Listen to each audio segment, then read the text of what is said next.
Good evening, guys. Good evening, everyone. How are we doing? So, today is another powerful, wonderful session. I'm very hopeful that we'll be learning a whole lot today. So, just 5 minutes so we can get more people to join today's live session. Then we get going. Okay, so just 5 minutes so we can share the link and get started. Let's complete what we started last week. Amazing stuff coming your way tonight. Just a few minutes. Let's go. Let's go. Let's go. Cheers, everyone. Good to see you guys again. Good to see everyone again. It's going to be an amazing session with you guys again today. So, um, once you join us, let's know your name and where you're joining us from. Join us. Let's know your name and where you're joining us from. Okay.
So, once you join us, let's know your name and where you're joining us from so that we can be quick to start and to finish quite early today. Okay.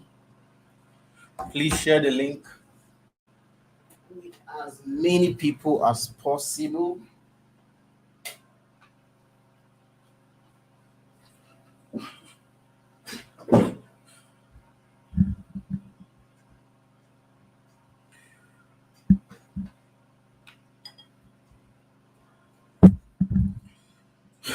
Yeah, good evening, everyone. If you join us, let's know your name and where you're joining us from, guys. Let's know your name and where you are joining us from, okay? Let's know your name and where you're joining us from, okay? So that we can move with the speed of light. There's a lot I want to teach today, and we need to be very fast tonight. So let me quickly just start off with a while I wait for you guys to update your name on the chat and so I can know where you're joining us from. So I'll quickly go ahead and do a very quick recap of what we discussed last week. So last week discussion we started with I tried to define the very soul and very essence of humans, what it means to be a human and what it means to be what differentiates the human race from any other race, like the animal race. The fact that a human can decide that, yes, I want to change, I want to make adjustments to my life and can make it happen. That is something that humans have that animals do not have. A lion cannot wake up one day and decide that he doesn't want to eat grass anymore. It's condemned to eat grass. Whether he likes it or not, he would, sorry, eat other animals, sorry. And the goat cannot wake up one day and decide that he wants to now start eating maybe let's say maybe indomie or stuff like that. A goat would always eat what goats eat, which is leaves, which is grass. Okay, so um that's what defines, that's the essence of the human race. The essence of human race is the ability to create change. Okay,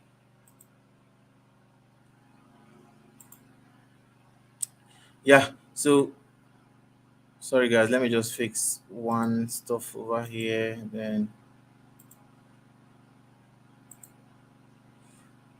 Okay.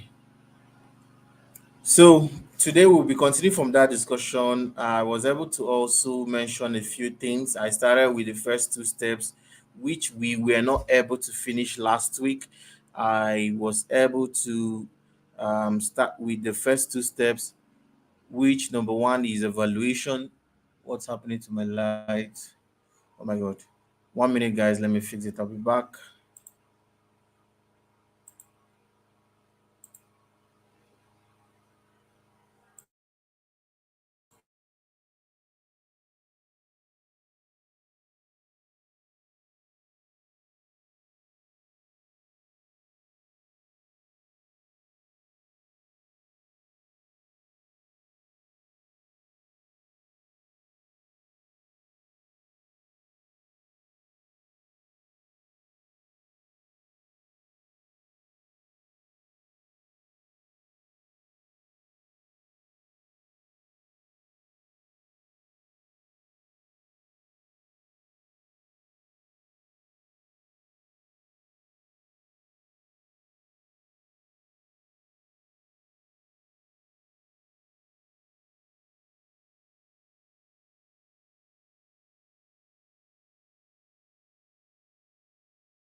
Yeah, sorry guys. My I had some issues with light. Had to go fix it very quick. So, like I said, we were able to handle the first two steps last week. We were able to do just the first two steps, which is evaluation, and conviction. Which I'll just do a quick recap. Then we'll dive into today's teaching. So, first of all, let me welcome everyone. So, Eyes of the Gods, Collins from Delta State. I can see you. Welcome, Gift from Abuja. Good to see you, Zephaniah Paul. Good to see you. Bright Obiocha from Uyo. Good to see you. A minute, guys.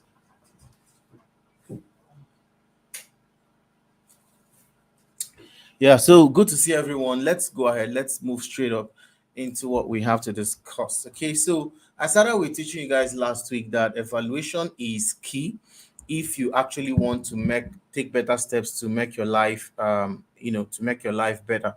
Okay, you have to ask questions like where am I? Questions like where am I? Questions like why am I here? Questions like what brought me here? This is the stage where you begin to ask questions, because if you don't take stock of where you are, it will be very difficult to scale. Okay, when you take stock of where you are, it helps you to better plan for scaling. So these are very pertinent questions you need to ask yourself, whether like I said last week, whether a better version for yourself means a better marriage, means a better business, means a better spouse, means a better relationship. Whatever better means for you, you need to take stock of where you are currently, and you need to know what brought you there. Why are you there? What happened? What brought you to that to that part of your life? And you also need to know how to move, how to scale up from there.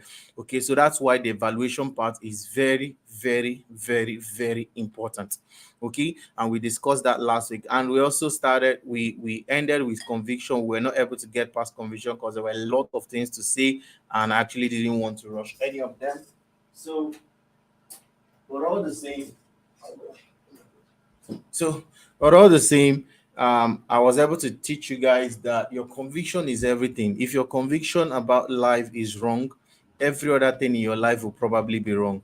If your convictions about life is warped, every other thing in your life will probably follow suit, because conviction is the mother of all realities. If your conviction about something is wrong, it doesn't matter whatever it is you try, we are all helpless slaves to our convictions. Okay, your convictions will rule you. They rule the way you think, the way you relate with people, the way you behave, the way you talk, the way you dress. It's all offsprings of your conviction, whatever it is. If you're convinced that you're a person of value, it shows in everything you do. And I was able to give you guys practical examples of this. One of the examples that I mentioned was that if you're an excellent person in whatever it is you're doing, sorry for all the plenty movements. I mean, I'm a bit destabilized because of the life issue that happened, but I think I'm quite stable right now. So if you are not, if you're not, if your convictions about life is bent towards a particular direction or towards a particular thing, every other thing in your life will gear towards that direction, because we are all helpless slaves to our conviction. When you want to change a man's life, you don't change him by telling him what to do. You change him by telling him what to believe, telling him, I'm teaching him what to become. If he becomes a particular person that thinks in a particular way, it becomes easy to influence their actions. That is why you will notice that is very difficult. There was a study that they did I think a few years ago, where they were trying to get some smoking addicts to stop smoking. It was a Herculean task. It was very, very difficult. And they now decided, okay, what will happen is, instead of trying to take away, weed and, cocaine and all of their substances from them, let's just allow them, let's put them in an environment where it becomes legal for them to do what they are doing in secrecy. And to very, very strangely, it turned out that they actually started, the rate of dependency started reducing. It started reducing, started waning down, simply because they changed their conviction and their mindset about what they were doing, which is the habit of smoking. So they were able to put them in an environment where they now believe that this the satisfaction they get from indulging it, knowing that it is illegal, knowing that's illegitimate, once it was taken away from them, they began to see it as just any other regular food, and there was no dependency on it anymore. Okay, and funny enough, that research showed showed showed that there are different ways to actually approach the issue of addiction. But however, I won't be going into that for now. So what I'm trying to mention is that what I'm trying to teach is that we are all helpless slaves to our conviction. Your convictions rule you. Like somebody mentioned here last week when we were speaking, he said conviction is your Lord. Yes, it's your Lord. Whatever it is you believe is it's how you will behave. You just can't help. You can pretend for a while that it's not there, but at the end of the day, there it is. It will always show up in the way you talk. Okay, it will show up in the way you behave. It will show up in the way you relate with people. And I think there was a story I shared with you guys, one of those great master classes, during the, I think, the 19th century or so. Two people were vying for the prime minister of United Kingdom. I think that was the story. There was this guy, his name was Benjamin Disraeli, and there was another guy named, I think, William Grandstone, something like that. Those are the two guys. So two of them in the news and in the newspapers, they kept portraying themselves in some kind of light. They kept portraying themselves that they were, people that could, that have the best of interest of the people at heart, that they were the best for the task, that they were the best for they were the best people for the position and all of that. And all of a sudden, one particular journalist decided, okay, let me have dinner with the both of you. Let's see, let's just talk. So the first day he had dinner with, I think it was William Grandstone.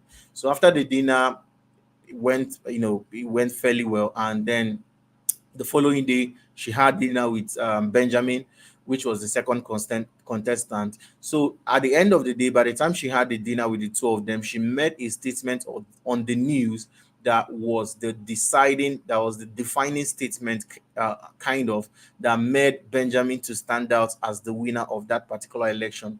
She said, and these were her words, that the night that I left William Grandstone after the dinner, I felt like he was the smartest man in the world. But the day I left Benjamin at the end of the dinner, I felt like I was the smartest person in the world. You understand? That tells you the person, that speaks volumes of the personality of the two people she had dinner with. One just kept talking about himself, talking about who he is, talking about what he does, talking about what he wants to do. The other person put her on the spotlight, made her to see her potential, made her to see what she could do, what she could become, and who she could be.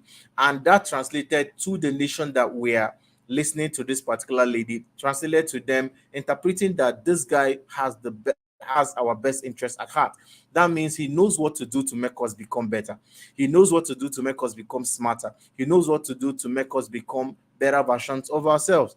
You understand? So it was that statement was the defining statement that made Benjamin stand out, and that was how he won the election and became prime minister at the time. I think 18th or 19th. So it's a very old story.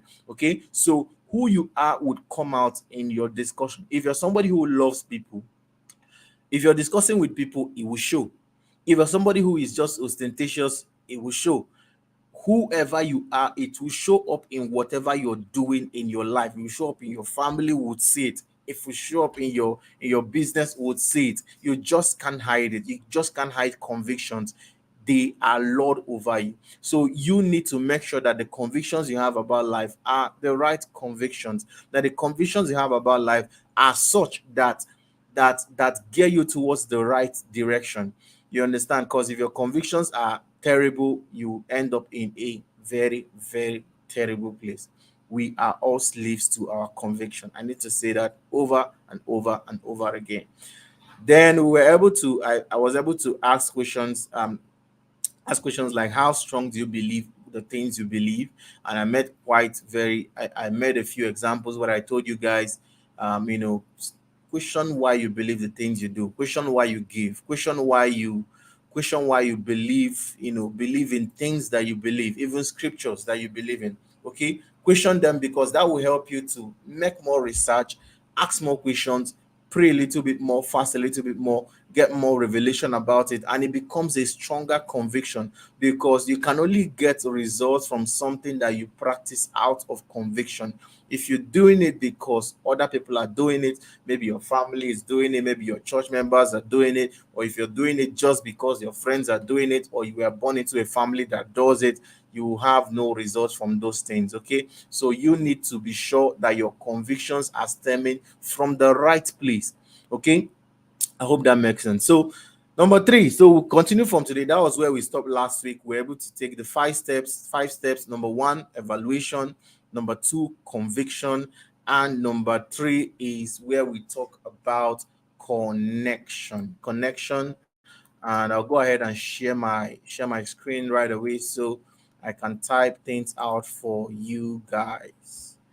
Okay, 1 minute, guys. Let me.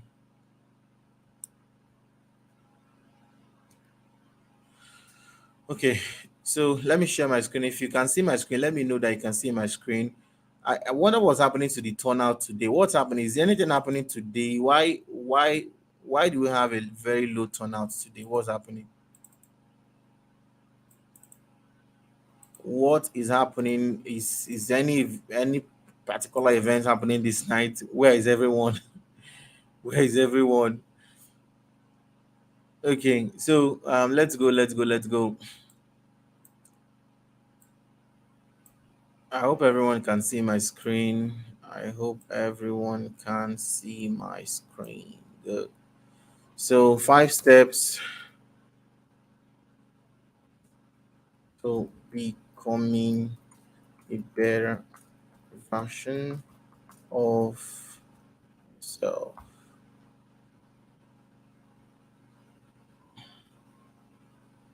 Okay, good. So number one, we've already established evaluation. Evaluation. Number two, we talked about conviction. And number three is where we're going to be talking about. Number three, connection. Connection. Okay, good. So now there are three questions. There are three very, very necessary questions that you need to ask when you get to the place of connection. These are three very, very pertinent questions that you need to ask yourself that will help you to evaluate your process. What's happening? Why can't I just change? Oh boy. I don't know. My mouse is just misbehaving today. I don't know what's really wrong with this guy today. God. Sorry guys, now I don't know what's wrong with my mouse today. It's just been very a lot of problems.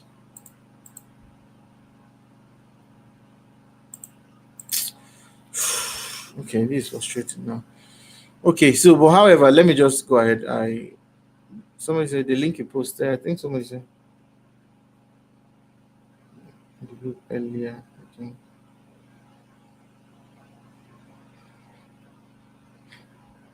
But I posted the link. Is Oh my god. Maybe because the thumbnail is not showing. Ah, God. Okay, sorry, guys. Let me just repost the link again. Let me repost the link on the group again. Let's see whether we get more people to join. Because I'm just wondering why we have like a very low turnout today.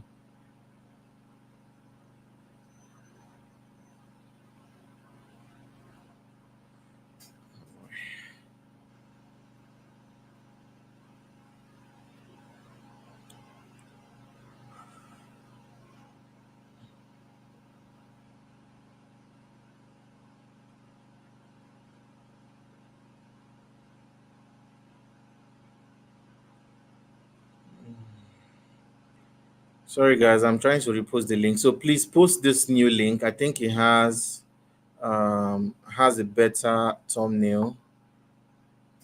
It has a better thumbnail. So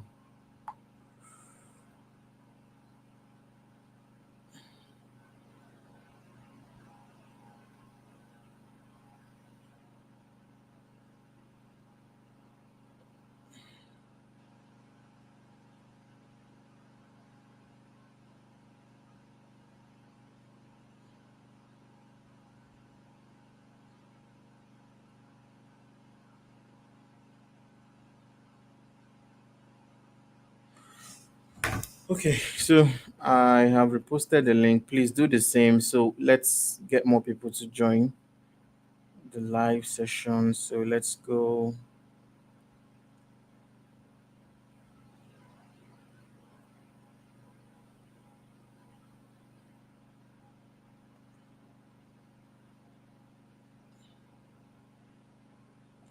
Okay, I think we're good to go. So, on the place of connection is where you ask very key questions. Which number one is, who do I need to know to become a better person? Now, the truth is, we are all one step away, one connection away to mind shifting convictions. Sometimes, sometimes I this is my personal conviction. This is what I believe. I believe that God changes people, uses people, using people. And every relationship that you make in your journey of life would always influence you in one way or the other. You cannot never get away from the influence of the relationship that you keep and the influences that you keep. You cannot get away from the influences, get away from the effects of the influences that you keep around you and the relationships that you keep. Now, when you're at a place, when you're at a particular level of life where you need to grow, you need to become better, you need to do better, you need to move to the next level. One of the questions that you need to ask yourself is, who do I need in my life right now for me to become a better person? Now, I see people most of the time, especially those that are more, that are in the sheepfold, okay? Those that are in the church, I mean by sheepfold.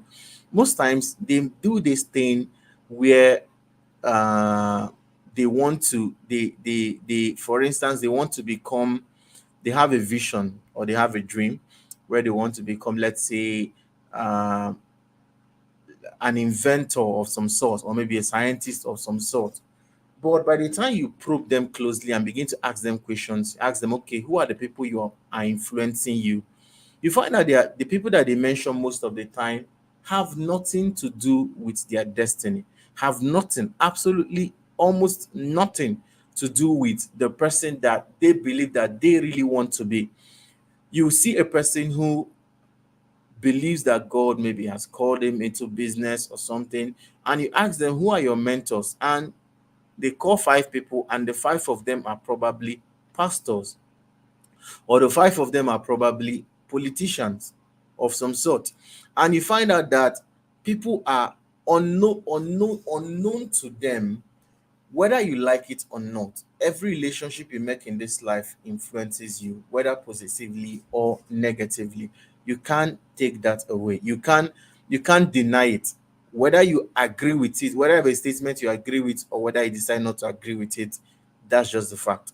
Whatever relationship you have in this life, you decide to keep in this life, affects you. It affects the way you think. It affects the way you judge things. It affects the way you interpret things. Your interpretations of life begin to change when you begin to connect with certain kind of people. I personally, I my perceptions about life, and especially wealth, began to change when I began to interact with certain kind of people. There was a season of my life where I told myself that, because I noticed that I had a particular mental wealth ceiling. I've talked about wealth ceilings before. I don't know whether the video is on this channel, but I've talked about that before.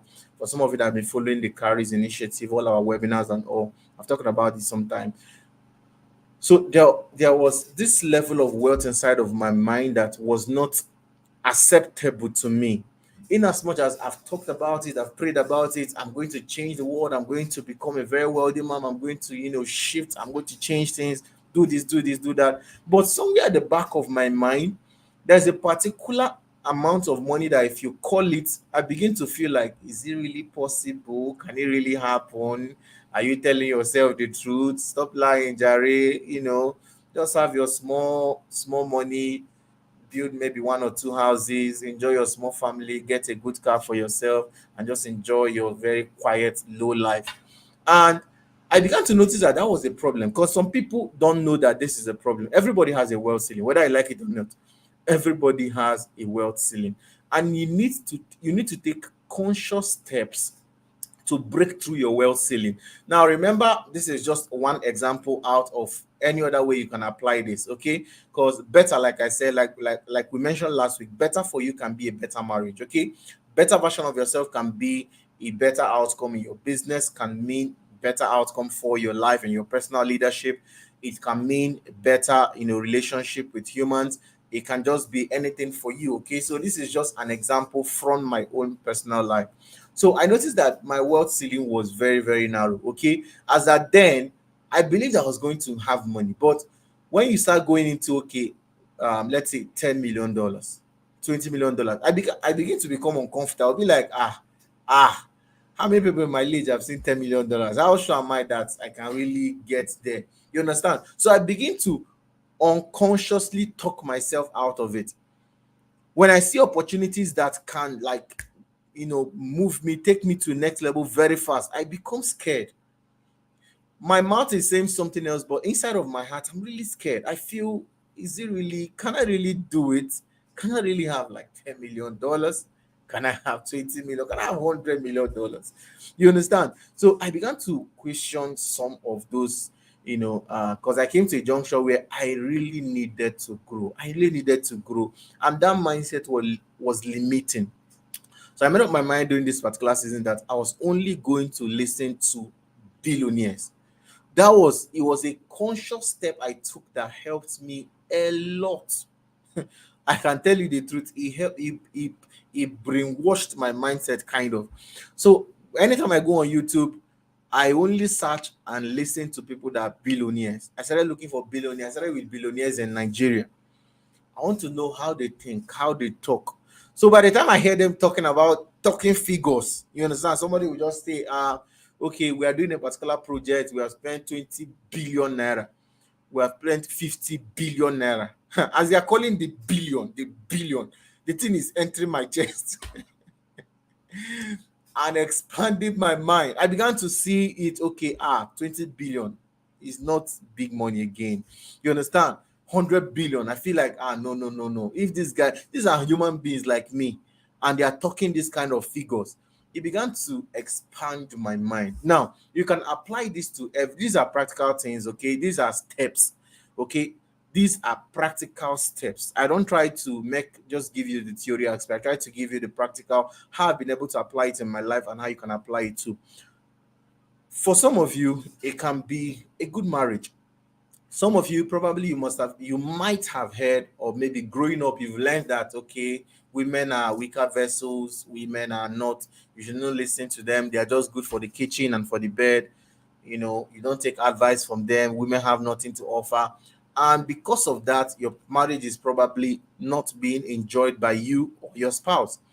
What you need to do is very simple. Find people that are really, really enjoying their marriage. Find people that are really, really enjoying what they are doing and mix with them. Listen to them talk. Find out what they are doing that you are not doing. It is not rocket science. Most of the times, the greatest problems of man is usually a problem of knowledge.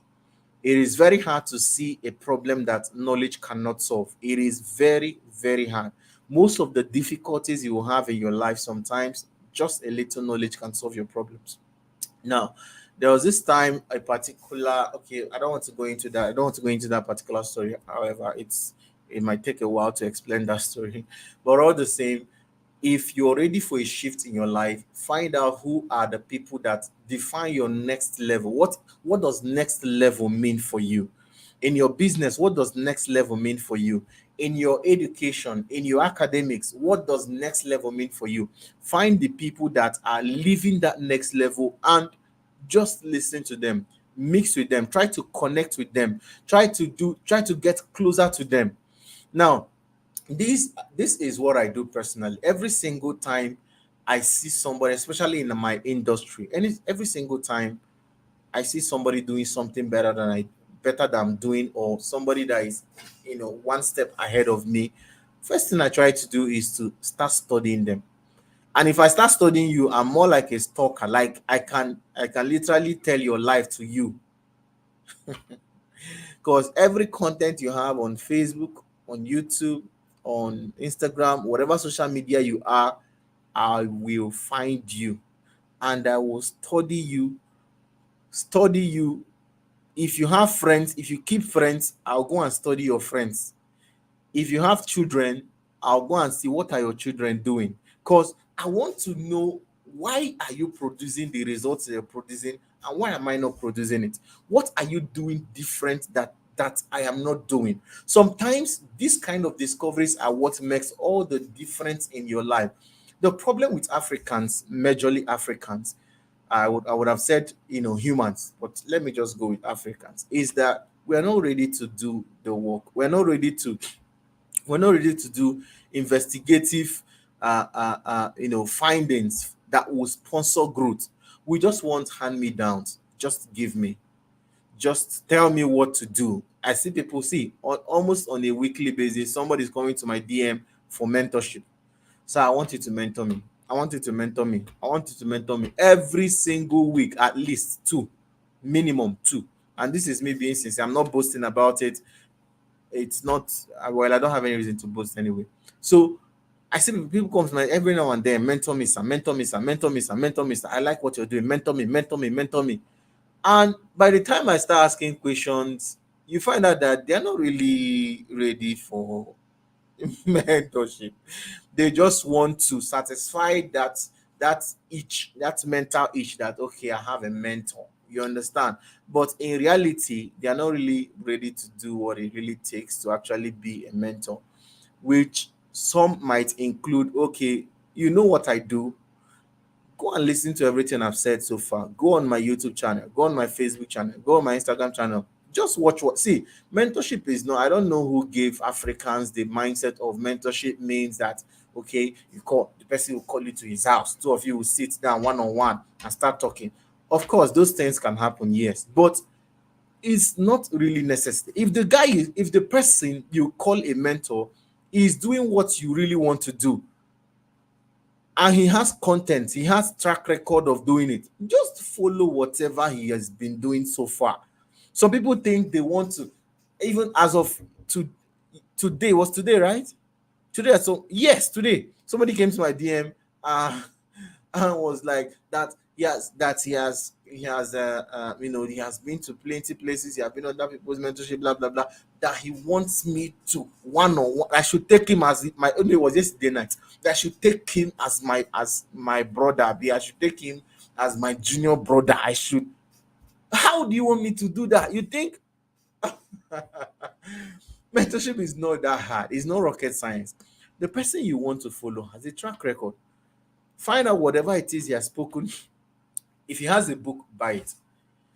If he has anything that can help you, that shows you how he thinks, simply go and get the knowledge.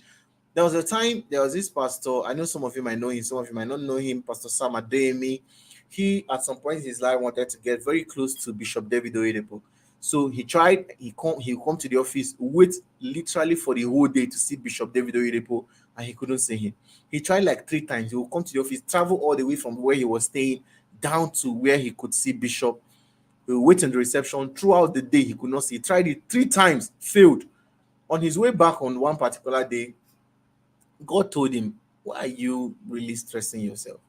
He said, "The difference between you and Bishop David Oyedepo is simply knowledge. Find out what he knows and apply it, and you'll begin to get the same result." And he shut off going to see Bishop David Oyedepo ever again. He made up his mind, "I'm not going to look for this man.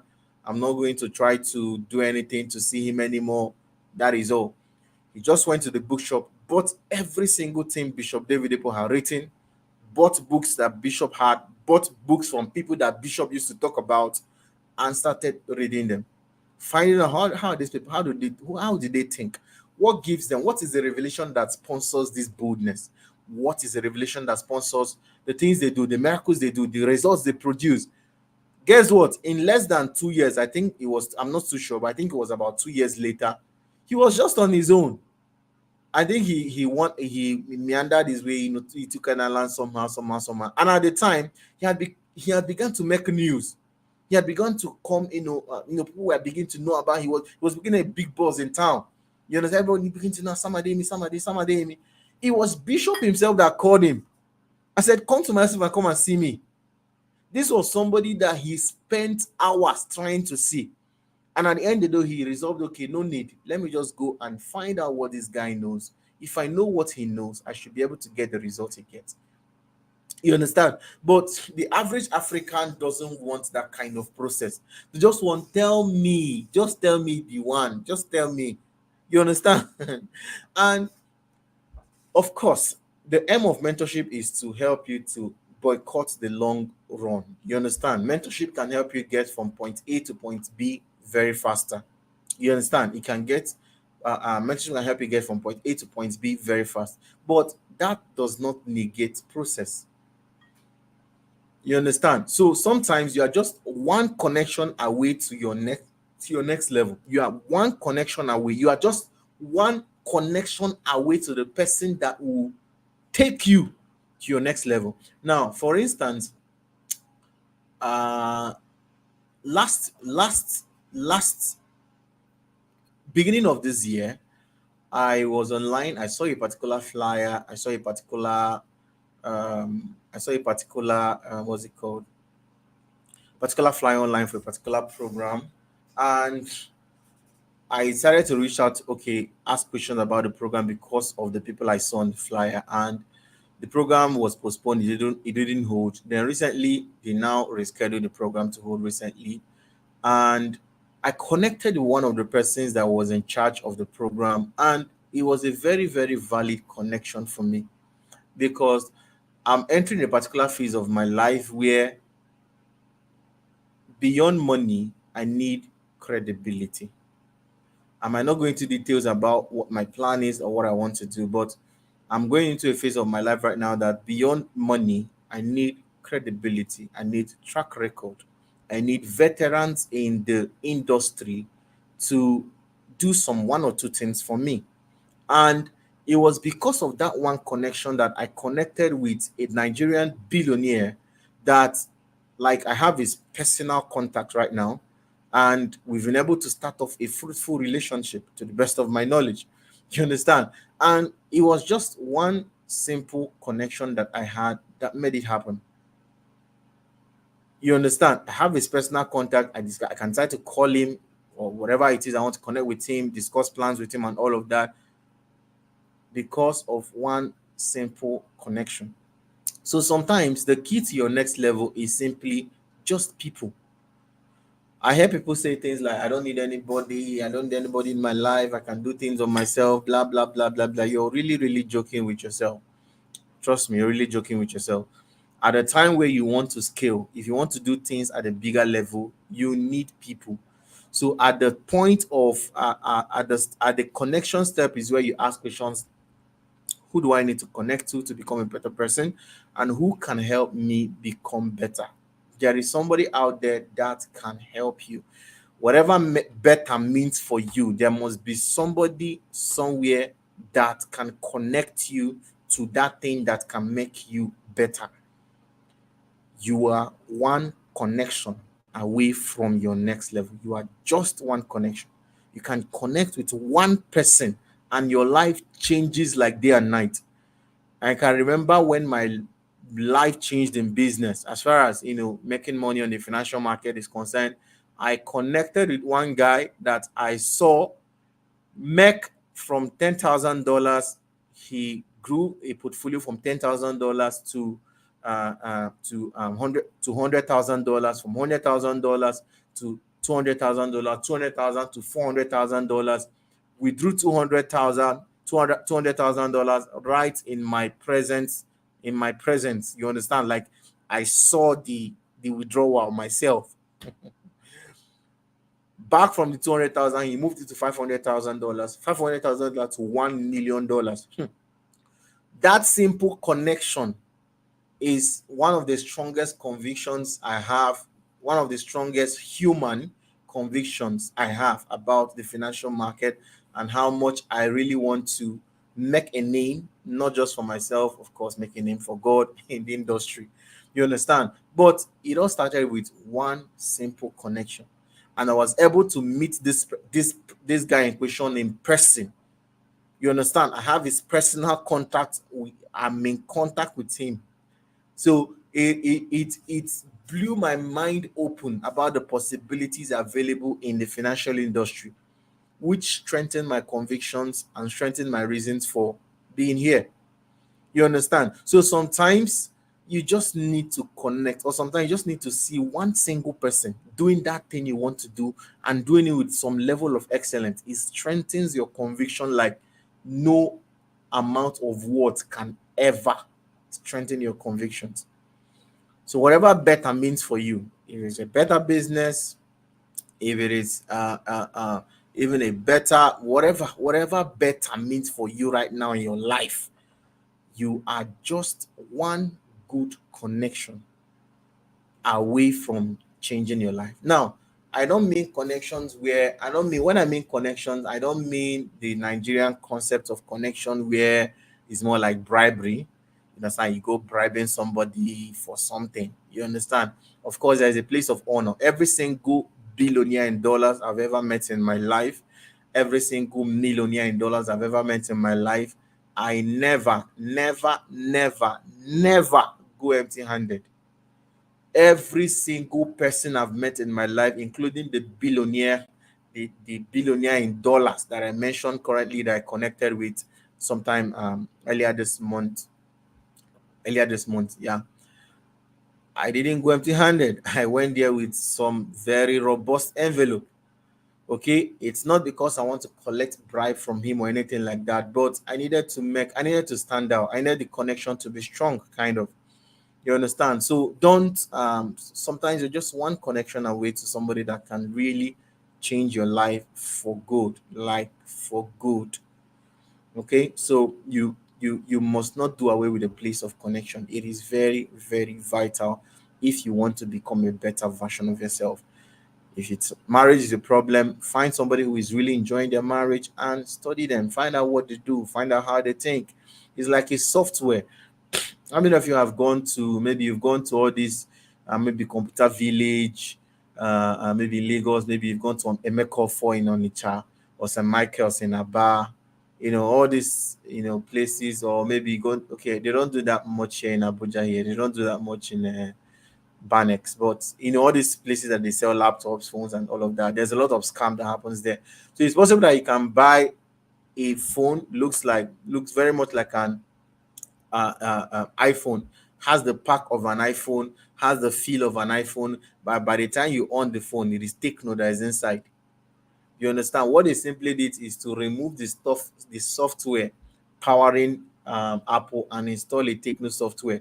So sometimes what you need to do to perform like an Apple is to install Apple software. So what makes people make results or have results in their life is simply the software that is powering them, which all boils down to convictions, which I've earlier mentioned. I've taught you guys about that. So you need to find out what is the software powering this guy. How do they think? How do they really think? I can remember when I really wanted to, when I was becoming very popular on campus. Before I left campus, there was this private group kind of that organize a what's it called, a poll in school then about the most influential blah blah blah blah blah. Actually emerged second most influential in the whole campus at the time, according to their private study, whatever. So I was becoming a leader in school. A lot of people were beginning to look up to me, and I needed to know how to manage them. I looked around, okay, who is a great leader that really knows how to lead people? And that was how I found out John Maxwell. I remember one full year I was just studying on John Maxwell's material, reading every single thing John Maxwell had to say about leadership. And I can tell you, it transformed my life like day and night. Okay, so just find out who is living your reality, find out what they're doing, find out their routine, and simply replicate it. You always get results. Now let's move over to the very next level. Let's move over to the very next part, the very next step in this. I need us to end very quick because I have a meeting tonight by 10 p.m. and I need to like get ready and stuff. The next level is where we talk about stratification, and I'll explain what that means in a minute. Stratification. Now, evaluation, you've been able to evaluate what brought you to where you are. Conviction, you were able to check, find out what has cost you to be where you are currently. Conviction that brought you there. Connection, you are now trying to evaluate, so what next? This is where you start making connections. Now stratifications is a very very important step that you need to take note of. Okay, I'm not sharing my screen yet. Okay, let me. Can you guys see my screen now?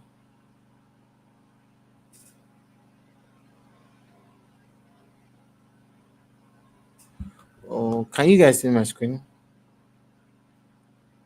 Okay, yes, I think you guys can see my screen. So stratification, that's the next level. Now, what are the questions that you ask in the level of stratifications? This is where you ask questions like, what is my priorities? This is where you begin to define your priorities. What are your priorities? Now, please pay attention to what I want to say now. It is very, very important. I want to make very strong statements that I believe will help you very much. What are your priorities? You need to understand that in life, people have different priorities. For some people, their priority is looking good on social media, and that is what satisfies them. Provided that social media, people on their page, people on their DM, people on their Facebook, Instagram, Twitter are saying good about them, they are satisfied in life. Whether their marriage is terrible, whether they are terribly depressed, whether they are sick at the point of death, provided that on social media everybody thinks they are fine and everybody thinks all is well with them, everybody thinks they're happy, everybody looks up to them, they are good. For them, it is a priority. For some other people, Their priority is looking good, provided that their skin is glowing. Even if no matter what is happening around them, even if they don't have food to eat, even if their siblings, their mother, their father are dying of hunger, provided that their skin is glowing and they are looking fresh, their beards are well carved, as far as they are concerned, that's priority for them. And that is absolute satisfaction. Provided those things are checked, those boxes are checked, they are fine with life. Any other thing you want to say is just absolutely rubbish. They are good. They are satisfied with life, with having that clean skin. You need to understand that these people, different people have different priorities. And you need to define your own priorities, because your priorities would ultimately define what you give your attention to. I know a particular guy. He's my friend, very good friend till now. He's my friend. That he he just loves cars. He loves cars so much. Probably, I don't know, maybe more than life itself. The last time I was with him, last time I visited him, in my definition of priorities, I felt that this guy was giving the wrong priority, giving wrong attention to the wrong priorities. Because as at the time I know him, because it's been a very long while that we met actually. As at the time we met, he was living in a very in I think is it one self-contained, and he has two cars. And I don't mean two. I don't mean Pika. I don't mean moto. I mean two clean cars. One Lexus, one Toyota. Very very clean cars. He takes care of his cars like they are his life. You understand? And as far as I was concerned, judging my by my own priorities, he didn't look like he had money. You understand? But if you enter his car, it reeks of money. And as at the time when I met him, it felt weird. I was like, why is this guy like this? Why is he like? I mean, if it's anytime you see him, he looks like, sorry to say it that way, but it looks to me like he's hungry. You understand? He wears very, worn out jeans with worn out t-shirts, but the cars are always clean. So as at the time I was like, why is this guy like this? Why is he behaving like this? Why? I felt like something was really wrong with him. You get, but by the time I began to like get closer to him, I began to find out that this is just a matter of priorities. As far as he's concerned, these two cars are his most priceless possessions in life. This guy is probably maybe older than me right now. He's not married, and I don't think he has any intentions to get married anytime soon. He's probably still, I think he's still living in his one room self-contained. But those cars, man, probably if he puts it on the market now, it's good money. But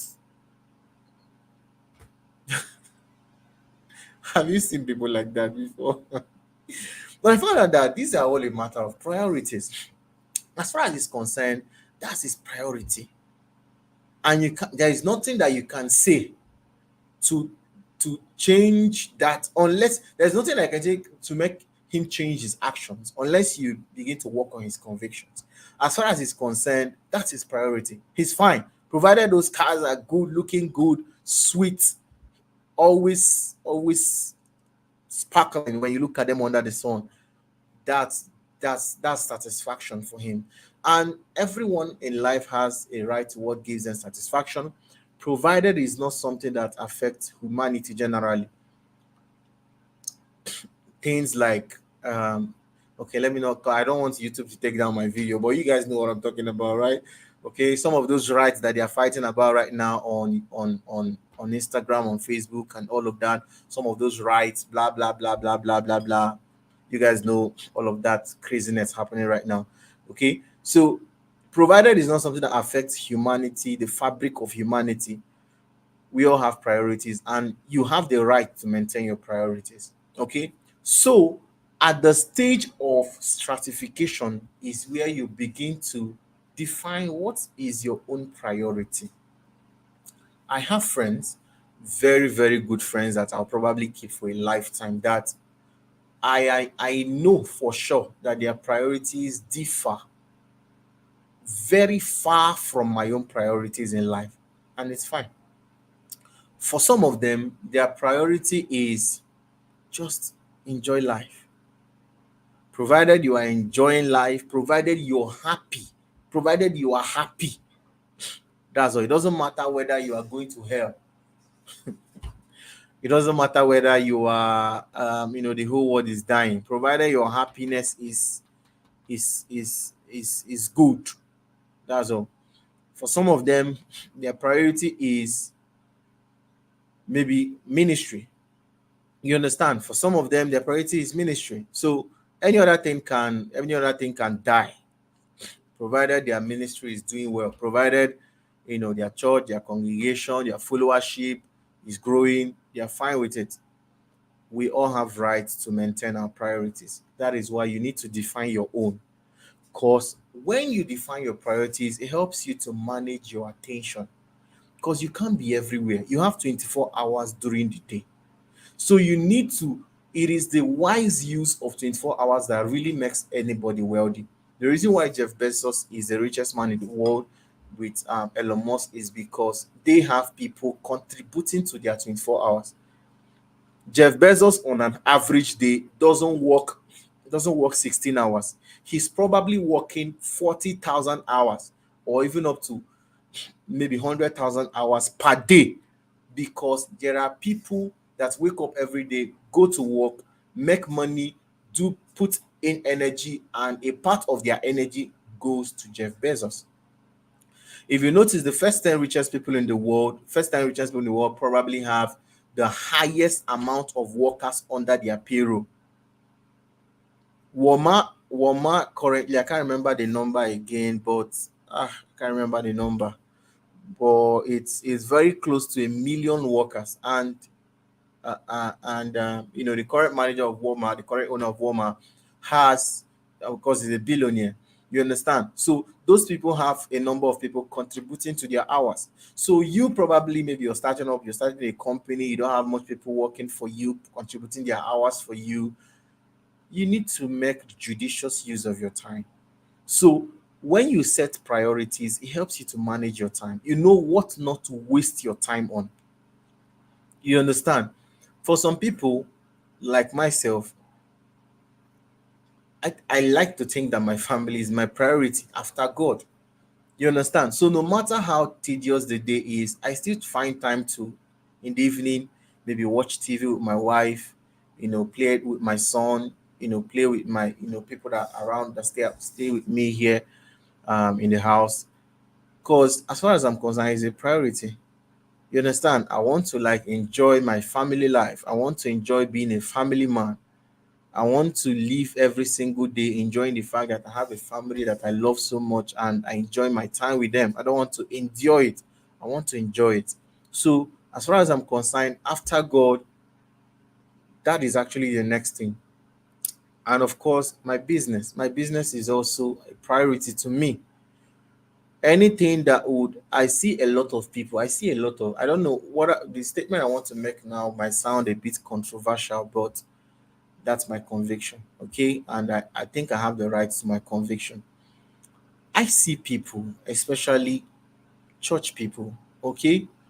You see them, for instance, they say they are, let's say, okay, they say they are, which business? Okay. They are, okay, let's say bankers. Say they are bankers. But by the time you go to their Facebook page or their Instagram page, you don't see anything about banking. Everything you're seeing is just messages, messages, messages, messages, link to message, link to messages. I know this is a very dicey topic, and I hate that I have to talk about this, but these are realities. The best version of yourself is not the best version of another person. The best of you can only be lived by you. Some people are living other people's realities. They have so much lost their persona and personality such that you don't even know who they are anymore. So every single time you see them talk, or every time you see them post something, share something, it doesn't come. They don't have brain children. They don't have products that comes from from who they are. They've lost their personhood.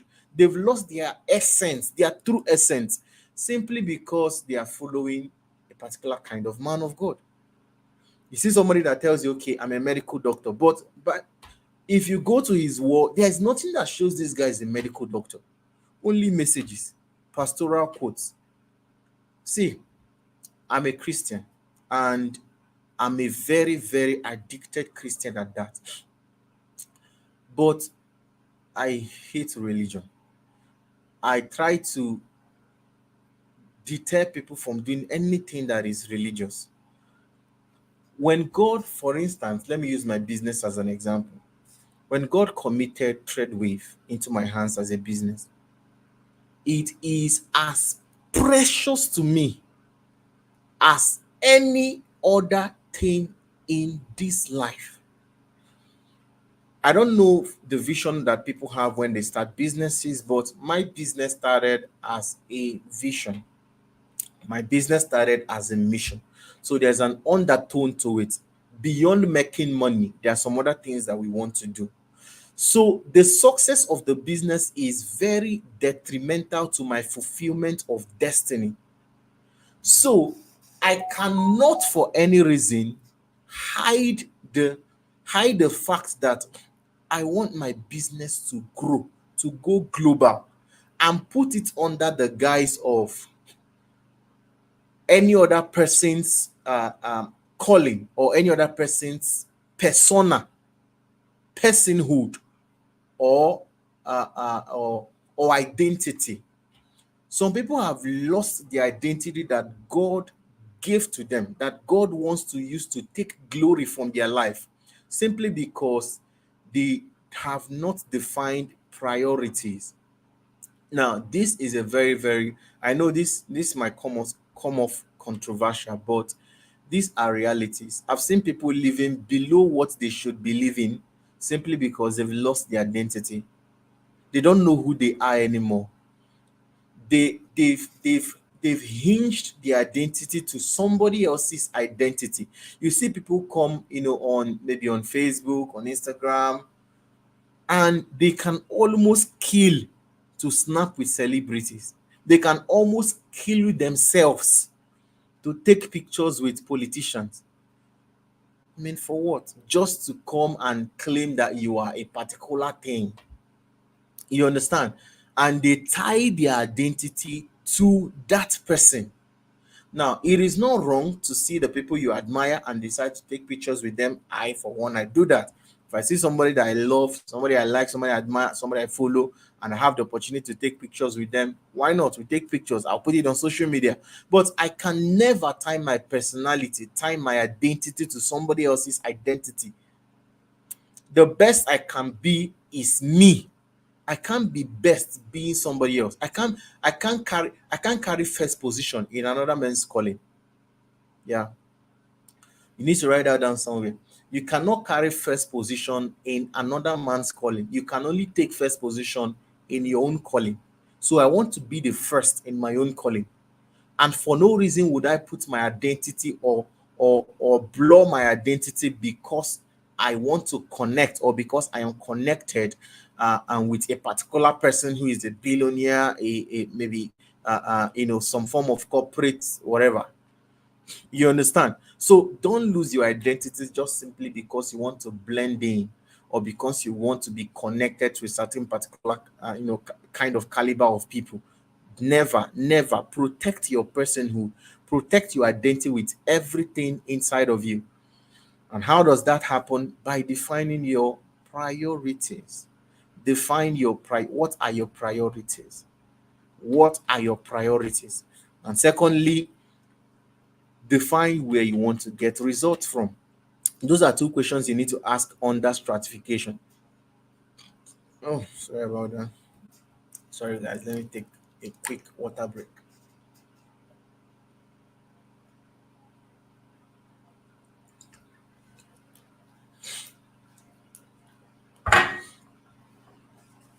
Oh, sorry, man. Talking is a lot of energy. I'm feeling sleepy. Okay, so never for any reason hide your identity. Okay, define your priority. What are your priorities? What are your own priorities? Don't don't be pressured. Don't be pressured to don't be pressured to take on another man's priority as your priority. Make sure that your priorities stem from your convictions. Make sure your priorities are a product of your convictions. Make sure your priorities are an extension of who you truly believe you are and what you truly believe, what your true beliefs really are. Okay, so always define your priorities. It will help you to avoid a lot of identity crises that Africans are currently suffering.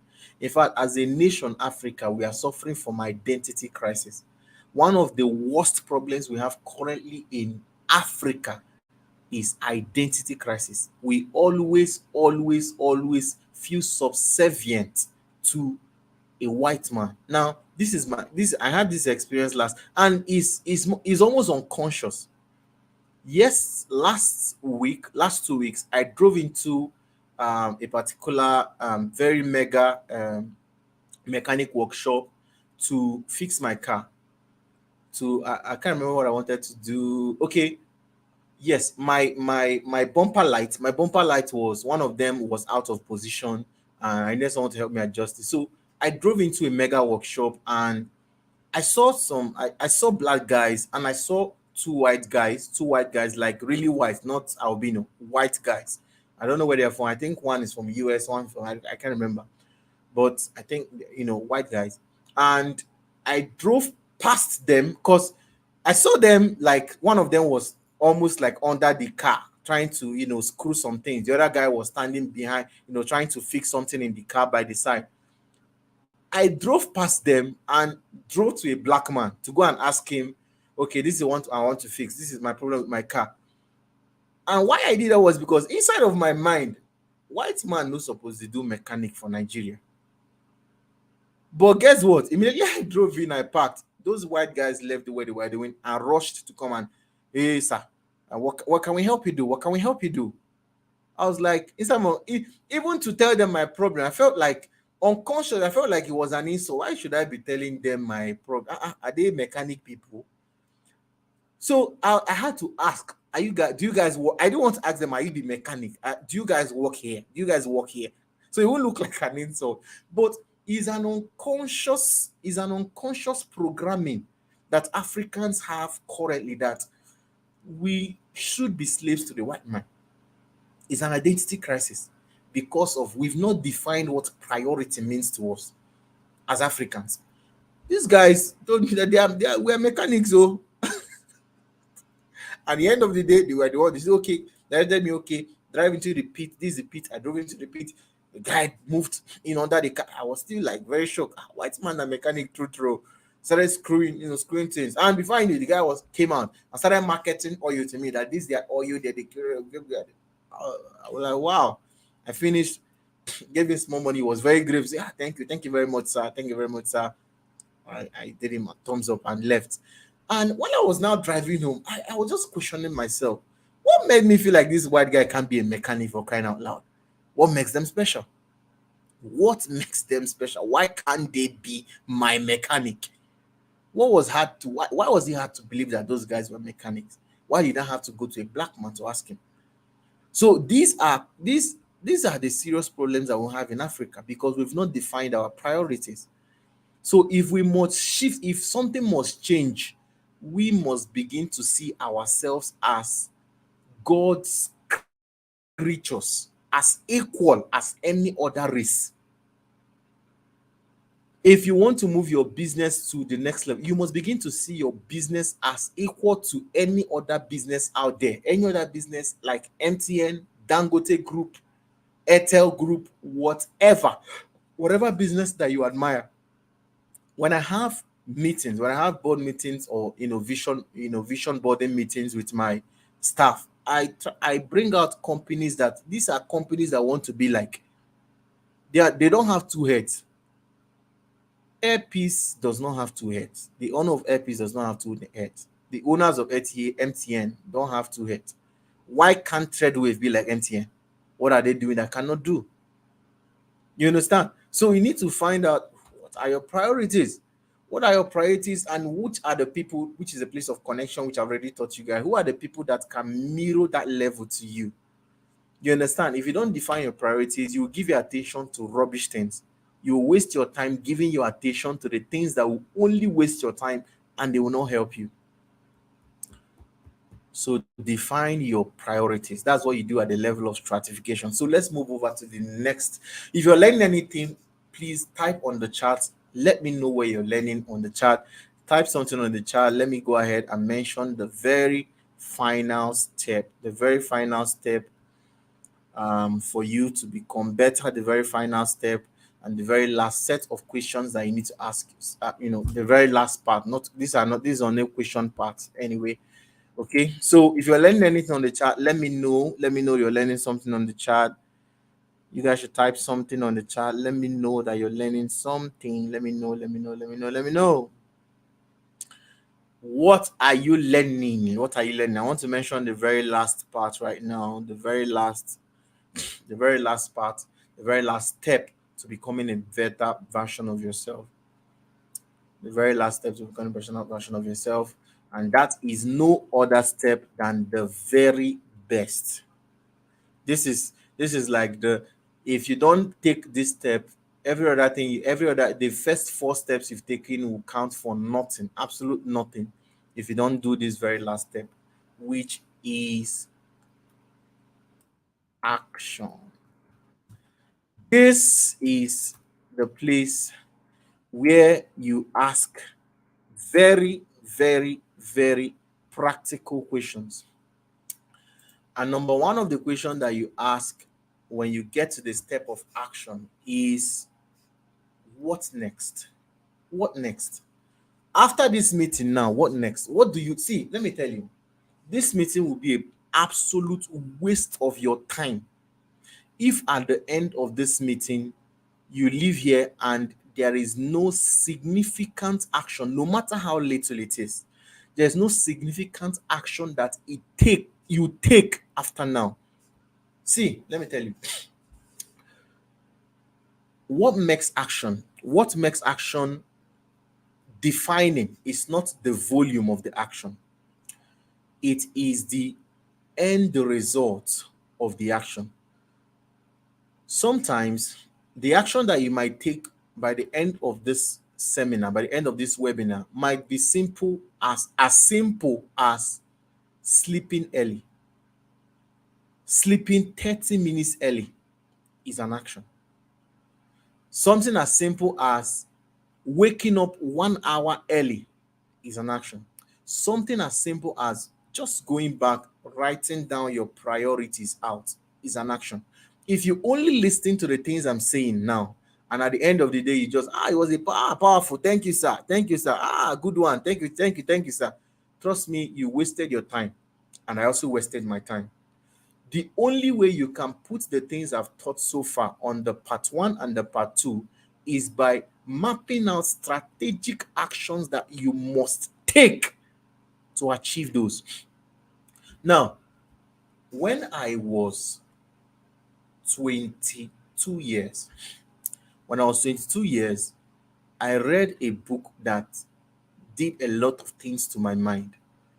I read a book, Failing Forward.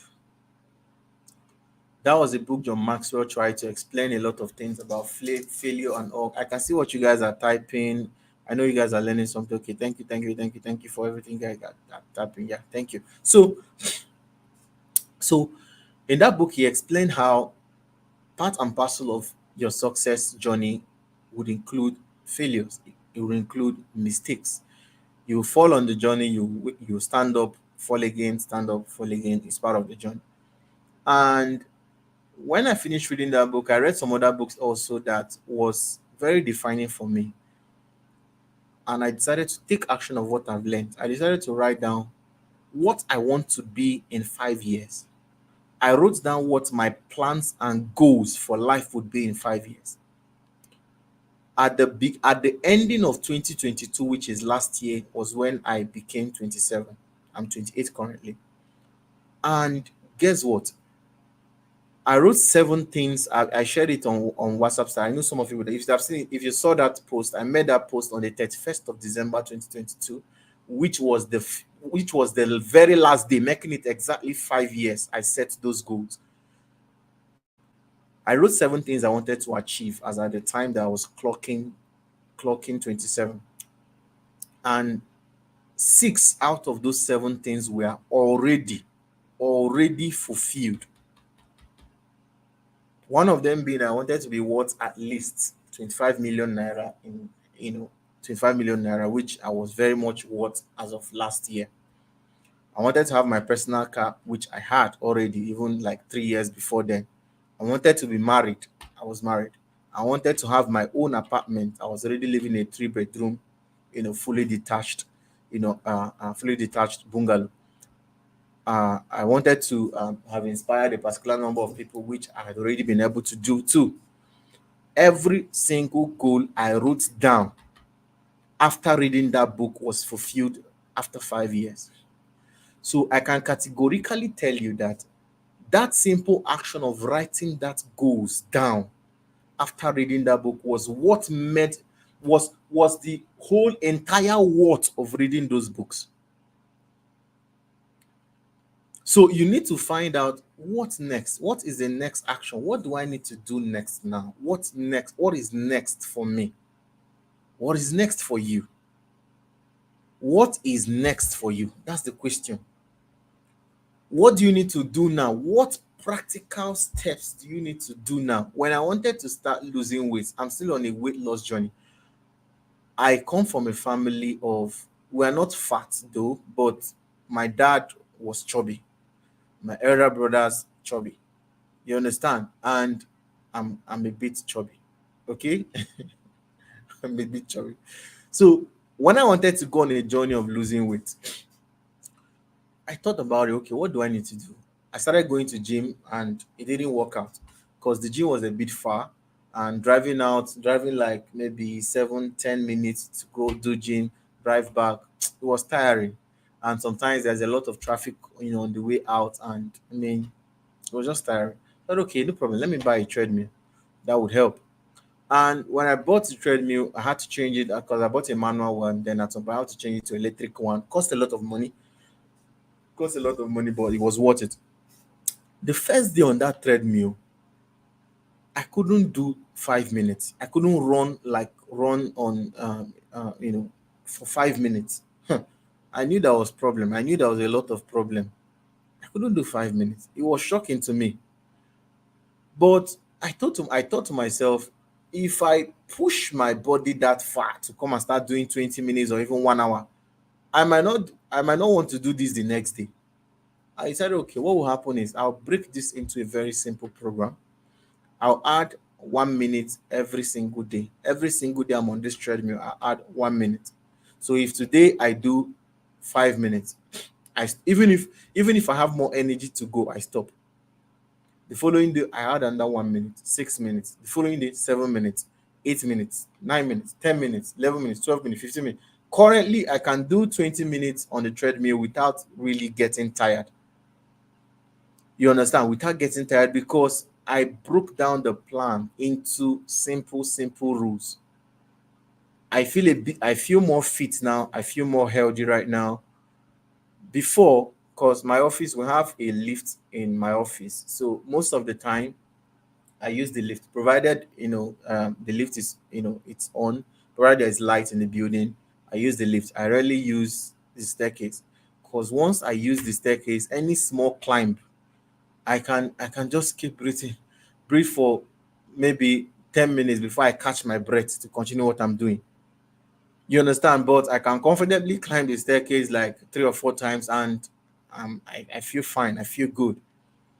You understand? So what I'm trying to teach here is, when you find out what you want to do next, divide into very, very little, appreciable, and almost negligible steps. You want to become a better, let's say you're a baker, you bake confectionaries, you bake cake and stuff like that. Don't try to go don't try to just jump into just, okay, I'll start baking every day. Don't do that kind of thing. Just decide, okay, I want to improve 1% every day. I want to read the write up of the world's top bakers every single day. Is a step to start. Is a good way to get started. Divide whatever it is is your next step, whatever you have, because I know by the time you've listened to the part one, listen to the part two of this series, I know something is already boiling in your heart that should be your next step. So whatever that next step is, divide it into very, very no, little, almost negligible steps, and follow those steps very, very religiously. And trust me, somebody taking one step every single day, that is somebody walking on foot. Oh, that's, let's say two of us start from Lagos and we are going to Abuja. If I'm taking 20 steps every day I take 20 steps, every day I take 20 steps, every day I take 20, every day 20 steps. If you are driving a car, and for every single day, every single month, you drive 1 kilometer, every single month 1 kilometer, every single month 1 kilometer, by the end of the year I'll probably be in Abuja and you probably still not be in Abuja. We've heard people do, okay, we heard that man that said he wanted to go to, how many of you heard the story of the man that drove from, I think, from London to Nigeria for, I can't remember what he was flagging for. I can't remember the particular protest he was doing. I really can't remember. But the man drove a bike from London through the desert. I think from US, either from US or from Nigeria, from London, one of them drove. It was on news. You guys saw it. If you saw it, let me know on the chat that you saw that guy. Drove on bike through the desert from there to Nigeria, to Lagos, Nigeria. And when he was asked, how were you able to do it? Because this is a Herculean task, it's almost an impossible task, driving through the desert. I don't know that people know what is desert too. In the desert, there is no shelter, there is no, it's just you and sand and sun. This guy drove from UK to Nigeria. Hey, good. From polio, for polio, yeah, from UK to Nigeria. When they interviewed the guy, was asking him question, how were you able to do it? This guy said that the planning for that road trip took him almost 2 years. During the planning, he learned how to, I think, run.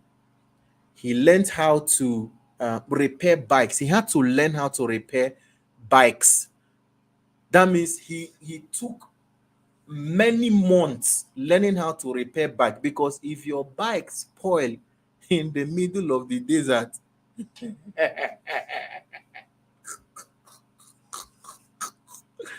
this guy learned how to repair bike. He learned how to survive, I think, with less water or something. He mentioned a few things that he did was far from what I ever thought could be the preparation for that kind of thing. Far from what you would imagine would be the kind of preparation. This guy prepared step by step. When people celebrate, you'll be like, ah, the guy. But you didn't know what he actually did to prepare for that particular journey. One happened 3 months ago when Hilda Bassi did his marathon cooking. Do you know how many months it took to prepare for that? The kind of training, kind of fitness training. I'm a physical therapist by profession, and I can tell you, standing that long is not given to a normal human being. You must have undergone a very, very rigorous training. That's why I know a lot of people talked a lot of things about, especially people of the faith, talked a lot of things about how blah blah blah blah blah. But I can tell you this: there are many people of faith in Nigeria that cannot do that kind of thing because it takes a lot of training, a lot of core muscle training to make that kind of task a reality. To stand that long for like 3 days or so, I can't remember how many hours, 100 hours, right? To do that kind of thing, it's crazy, man, really crazy, I tell you. So so divide what God, we're out of time, so I'll just round it up here. So let me just do a recap of all we have discussed so far. So we've been able to discuss that there are 5 steps to becoming a better version of yourself. And we've said that better can mean anything for you. It can mean more money, it can mean a better family, it can mean a growing business, it can mean better relationship, it can mean better leadership, it can mean anything for you. And we've mentioned 5 steps. But one, we mentioned evaluation. You need to know where you are currently. Where are you? What brought you there? Because sometimes when you have insights about what brought you to where you are, you also have insights about what to do to get out of that place. So you need to do evaluation. Number two is where you need to check your convictions. You need to reevaluate your convictions. What do you believe? Because we are all slaves to our conviction. You ultimately succumb to whatever your convictions about life is. You can't live beyond the means that your convictions can afford. We all live within the means of what our convictions can afford. If you have poor convictions, you have poor reality and poor quality of life. If you have a very, very robust conviction, you have a very, very rich experience with life. That is why most of the children of rich people, most of them find it, the people that the some of them that are very wise, find it very easy to start making money very quick, very early in life. You understand? Because they are trained by rich people. You understand? So their convictions about life is money is easy to be made. If my dad is making it that easy, that means it's really why do I have to? I have the particular guy, born into a rich family that wanted to do business with me. He was His father is a politician, so they have a lot of money, and he has been in wealth for quite some time. So I met him 2 years ago, tell him about, okay, I'm a trader, this is what I do, I can help you to grow your portfolio, I can help you to grow your money, blah blah blah. So as at the time, I was managing one small account, about maybe 50, I think it was below $50,000 at the time. So I showed him that there's this account, this is how much we're trading, this is how much we can make for you. So inside of my mind, it was big money. I was showing him big money. The guy, I was like, is this the highest account you have managing? I said, yeah, for now, this is the highest. Give me back.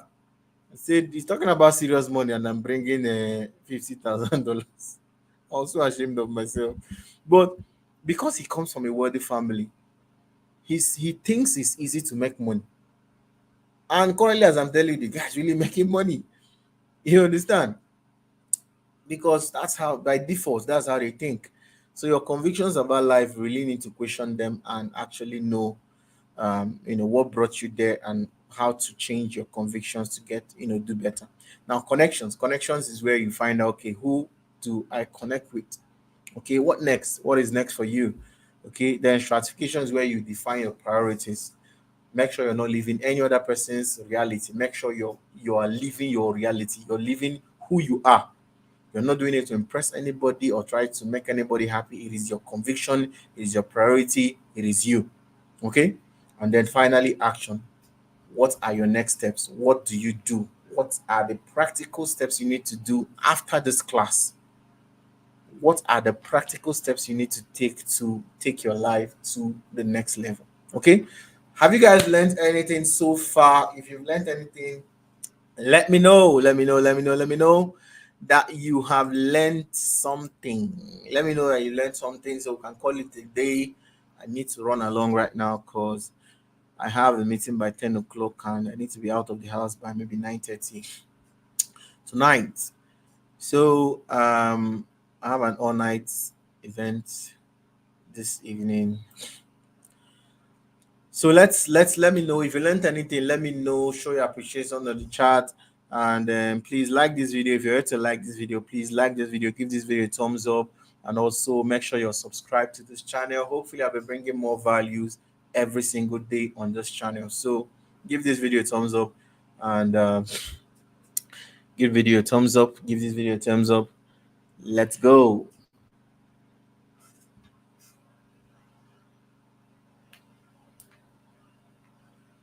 All right, all right, all right. I can see you guys typing something on the chat. Oh, God, why is my phone?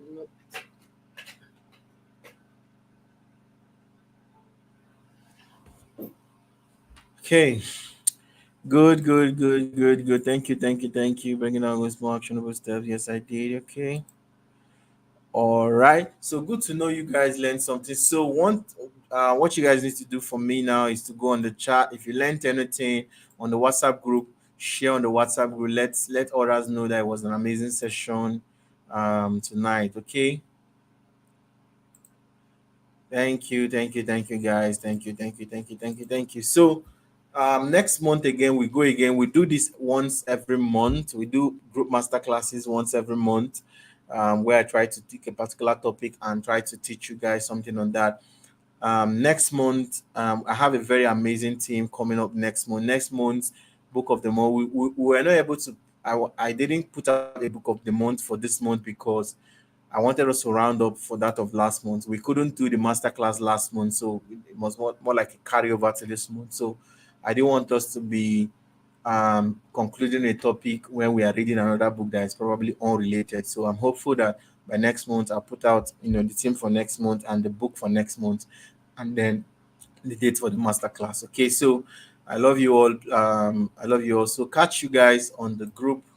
Catch you guys on the group. Let's continue the discussion on the WhatsApp group. So have a wonderful night. Have a wonderful night, everyone. Good night. Good night. Good night. Love you guys. Good night.